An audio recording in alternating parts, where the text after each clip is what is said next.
Hello everyone, this is Zaptrocity, and welcome to episode 10 of the Minecraft Redstone Guide. So, today might actually be the final episode of the Redstone Guide. Yes, I know, we're all very sad, but all good things must come to an end, right?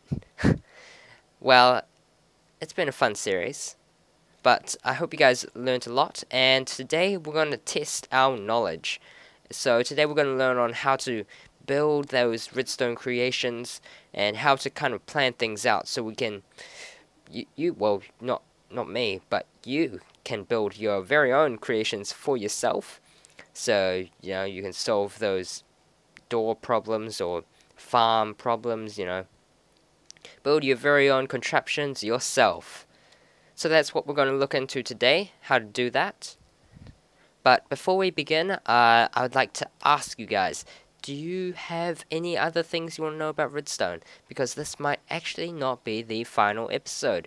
If you guys have any other problems or worries you have about Redstone, just feel free to ask, and I might look into it myself, and we could continue along with the series and learn a few more things. Maybe if you want to learn about command blocks or I don't know, binary adders, I don't know, but, feel free to ask.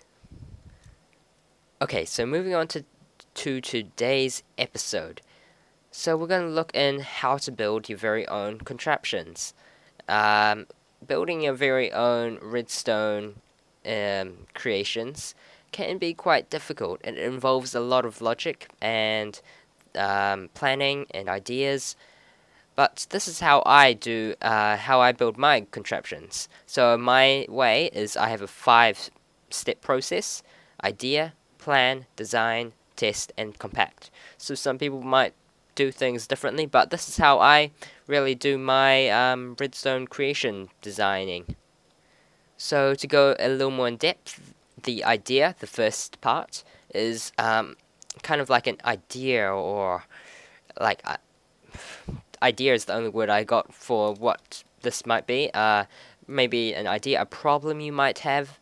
So maybe you want to make a door and have it locked, or you might want a password, or you might want to make a block swapper that can swap out a crafting table or with a light, or maybe you want to build a note block song. So these are all your ideas about redstone. Maybe you want to build an elevator, I don't know, doors, farms, automatic breeding machines, and stuff like that. So those are all your ideas. Step 2, the plan, is you have to plan things out. Plan your idea. How are you going to execute your idea? How's it going to work? So if you want, for example, if we wanted a lock with a door, alright, we're going to plan things out. We want 8 levers, and we be more specific, and we want a door. Maybe just a plain iron door, alright? Let's say iron door. Yeah, alright. So we have our 8 levers and an iron door. Alright, so if we flip the 1st, 4th, 5th, 6th, and 7th lever, then it will open the door if the secret input activates. Okay, so, alright, maybe we want to flip the 1st, 4th, 5th, 6th, 7th lever. Alright, and then it will open the door only if we activate a secret input, and we'll have a secret input. Okay, that's just going to be if we place down a redstone torch on a specific block with a piston. Okay, and once that door opens, we want to keep it open until we're inside the room, and then we want it to close. Alright, and then once it's closed and we want to get out, we want to open the door. Okay, so that's basically our plan. Now design. This is where our redstone knowledge comes into play. We want to design it. So how is the plan going to work? Okay, we know how everything's going to work. We know what we have to do in order to have a door locked and work the way we want it to. But how is it going to work in terms of redstone? So the design, this is what the design is all about, doing the redstone part. So for our design, alright, so we want to have, if 1, 4, 5, 6, 7 is flipped, alright, how are we going to do that? We're going to put an AND gate to tell if the levers are flipped correctly. Okay, yeah, we can use an AND gate because it compares two inputs. Cool. So with that output from all of the levers through the AND gates, we can connect that to the secret input and with another AND gate. That's terrible English, don't read that. So we want to have our secret input, and once that activates, it will go through another AND gate with the output from all those AND gates, and if the levers is fine and the secret input is activated, then we want to have that go into a T flip-flop to keep the door open, because we wanted to keep the door open. Alright? And then we have a pressure plate on the other side, so when we're inside the house, or the secret room, it will just basically close the door off, and if we want to leave, it will activate the T flip-flop again, and we can open the door up again to leave the secret room. Alright, so basically we've got the 3 major parts sorted, and we can move on. Okay, so once you've designed it, you want to actually build it. I didn't really mention that, but you want to actually build that. That's part of the design stage. You want to build it up, and I've done that right here. You saw this at the beginning of the video. So this here is the door. So I've built it up. I've got an AND gate for each 2 levers, because you could do like one big long, super long AND gate. Let's see, I can show you guys. Remember, if before in our logic circuits, we could do a super big long AND gate, something like this. I can build it up really quickly. There we are. We have a super long AND gate, and if we flip all of those, then it will activate. Alright. But I just stick with 2 levers. If you flip those 2, then it'll activate. I kind of used that. I think I actually might have used a NAND gate, but I'm not sure here. So here, if we, the combination is 1, 4, 5, 6, 7, so 1, 4, 5, 6, 7. There we are, this all turns off. Alright, so this is actually a NAND gate, all of these combined. Alright, so, I just basically use these 2 individual. So if we flip this lever down, it's going to turn this inverter off, so that even if these are all turned off, alright, if we didn't flip the first one, it will keep this signal on still. So we need to make sure we turn 1 off, because that's part of our code. Now, if we flip this one, which shouldn't be flipped on, it's going to send power through. So it all works out, and we basically do that for all the other ones. So all the levers that need to be flipped have a redstone torch. Cool. So let's move on from there. Then we have the secret input. I just have this little setup here. You can use this if you really wish. If you didn't know from our power episodes and piston episodes, redstone torches can power things like that.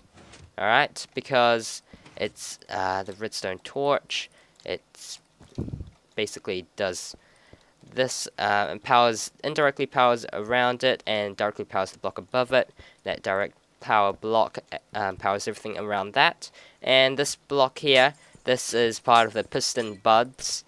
It's going to basically power that piston, but as you can see right here, it doesn't power that one, even though it's next to the indirectly powered block, which is completely strange and weird, and we'll go over these bud crazy stuff in piston episodes. But anyways, we use that to our advantage, and basically what happens is it activates the piston and sends a signal through, makes the redstone torch break off, and opens and closes our door. Well, activates the T flip-flop, of course, which is the next stage.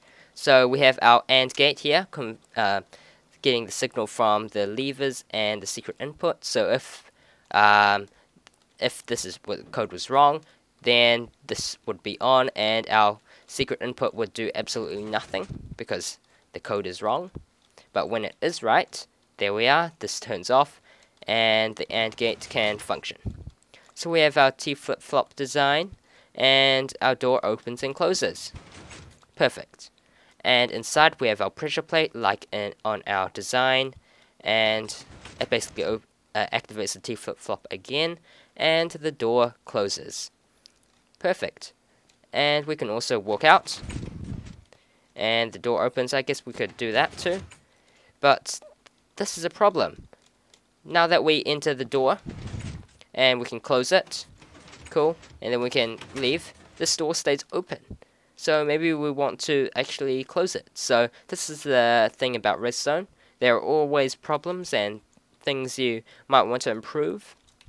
So this is our problem. We want our door to close, so we want to make some modifications to it. Alright, so it's all about problem solving. So let's try and solve this. Okay, so I quickly added in this extra delay here, and yeah, maybe that should work. So if we step on this pressure plate, what should happen is that it should, well, if the door was closed, actually, we need to reset that. There we are. So if we walk on through, alright, so now we want to leave. The door's closed, so we go on the pressure plate, we want it to open, and then we want to send another signal through and close it. Oh yeah, that should work out fine. Alright. And there we are. Perfect. Alright, and let's go on through. And there we are. Oh, would you look at that? Now, since we're activating the pressure plate again when we enter this secret room, it's actually now going to open the door instead of just close it, because it's sending 2 inputs through. Now this is a problem, and you might come across some of these. Sometimes your solutions don't always work, so you have to work around things. So we might need to find another way to solve this while making sure that when we walk on through, it can actually close the door. So we need to find another solution. Okay, so I've got the solution. So there are many ways of trying to fix your problems, and one way is to add on more circuitry to kind of counter your problems and use more logic to solve the problems around it, and that which I've done right here. Another way of solving your problems is to tackle the whole thing completely differently. So all of the circuit around here could be completely removed, and we could try and find another way of trying to solve this problem. So there are 2 different ways. They both could turn out one way better than another, but it really depends on the situation. So what I've added here is now we detect if the T flip-flop is opening the door. So we detect if the door is opened or closed, and that goes into an AND gate, which allows us to toggle the door twice to turn it open it, close it, or just close it. Alright? So now that the door's open, if we step on the pressure plate, it's just going to close it. Cool. Now we want to leave, we want it to open, and then we want it to close. Perfect. So that's exactly what happens. Everything else works exactly fine. So hopefully you can understand what's going on here. The AND gate basically detects if the door is open or closed. So since this is closed, it sends a signal through here, and as soon as we touch the pressure plate, it's going to open the door. It's going to send the signal through and open the door, but also turn this off, then turn this on, and after a period of delay, it's going to send another signal through and close the door. So you can see right there, and close it. If you want to see that again, we can see it right here, and the signal comes through. Cool. So if the door is open, however, there is no signal coming through here because our T flip-flop is in this state, and therefore when we stand on that pressure plate, it's going to do absolutely nothing, because torch is on, and we need both inputs to turn off for the signal to go through here and then activate the T flip-flop again. So that just closes it. Perfect. That solves everything, and basically from there all we need to do is compact it, which I'm probably not going to do because I'm too lazy, but there are many different ways of compacting things, and it's kind of a skill you learn over time. But if you know your gates well and know how power works quite well, you should be able to compact things quite nicely. So for example, maybe you could, this might be tricky, but you could bring this here, and you can't put a block on top of there because it's going to send a 1-tick clock, if you remember. And I don't know, maybe we can connect it up here and there. There we are. Yada yada. I don't know, something crazy along the lines. No, this isn't really working out. But If you can kind of get the idea of where I'm going with that, is just changing the gates slightly. So this is still an AND gate because we've got our two inputs going into to one output, like so. That's an AND gate, and basically just changing the wiring like that, and making more compact circuits. Like for example, this would be our monostable circuit, which we could build like this if you really wanted to, which is quite bulky, but with a piston it works completely differently. So you can see that it sends a little pulse. This works completely differently, very small, and it does the exact same thing. So that's basically some of the skills of compacting things, and if you can learn that, that'll be really awesome. Power is a big thing too. As you can see, we have two individual circuits here, and they don't interfere with each other, which is good. So if you can know some of these little tricks and stuff, then you'll be able to compact things very nicely. Okay, so that is basically how I build my redstone contraptions. If we use this 5-step process: idea, plan, design, test, and compact. So if you guys want to follow that 5-step plan to make your own redstone inventions, feel free to. Alright, from there you should be able to create your own inventions with all the redstone knowledge we have so far. Pretty awesome. But I want to leave all those new redstoners out there a little challenge. I was going to do this in today's episode, but we are running out of time. So here we have a piston extension. It extends it one block out, like any other piston would. Cool. But now here we have a double piston extender, so we have two pistons, and as you can see, the blocks are aligned, but this can push it out all the way over here, 2 blocks, 1, 2. This one only 1. So we flip the lever, pushes it all the way out, and retracts it into the state like this. So basically we have a few little timing things. As you can see, it's works fine, pushes it out. Then we have to time it so this one pulls back first, and then this one, and then it needs to pull back the block again so it doesn't stay out there. So this is all, it's quite compact for, this is quite compact, pretty cool. And you can find a lot of different designs on the internet. But for all the new redstoners, I suggest trying to make your own triple piston extenders. So a double one, a single piston, 1 block. 2 pistons, 2 blocks, 3 pistons, 3 blocks. So if you can try and wire that up, that would be really awesome. So as you can see, we can have to power it there. Okay, we've got the piston extended. Now, if we retract all of them, we've got these pistons in the way. So we have to then power that, send a pulse through there, send a pulse through there. So you have to, so I've got your idea basically set up for you. Idea, piston extender. Now what you have to do is you have to plan and design. So what do you have to do to execute this idea? What do you have to do to extend all these out? What do you have to do to get these all to be in the perfect place?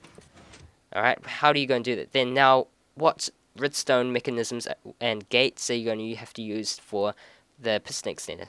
There are many designs out there for triple piston extenders, and they're very compact and all, but I think piston extenders are a great way of using your knowledge about gates to try and solve this problem. So if you can try and solve that, that's the challenge I am leaving you guys with today. If you already know about redstone, this is not really no point for you. If you want to, you can leave a video response. I don't mind those, and to see your attempts on this. And yeah. Basically, I hope you guys can take up on this challenge and hopefully solve it. If you can, then you should be perfectly ready to create your own redstone contraptions. So, yeah, I'm going to end this episode here today, and this might be the final episode, but remember to suggest any other things you want to know about redstone, maybe your attempts on that triple piston extender without looking up any other designs out there and being a redstone noob. Yeah, probably you shouldn't try this I guess you can try it if you want, if you know everything about redstone, but it's mainly for those who don't know anything at all and are just learning. So that's your little test for today. Okay, so that's it for today, guys. Hope you all enjoyed today's episode, and yeah, I'll catch you guys later.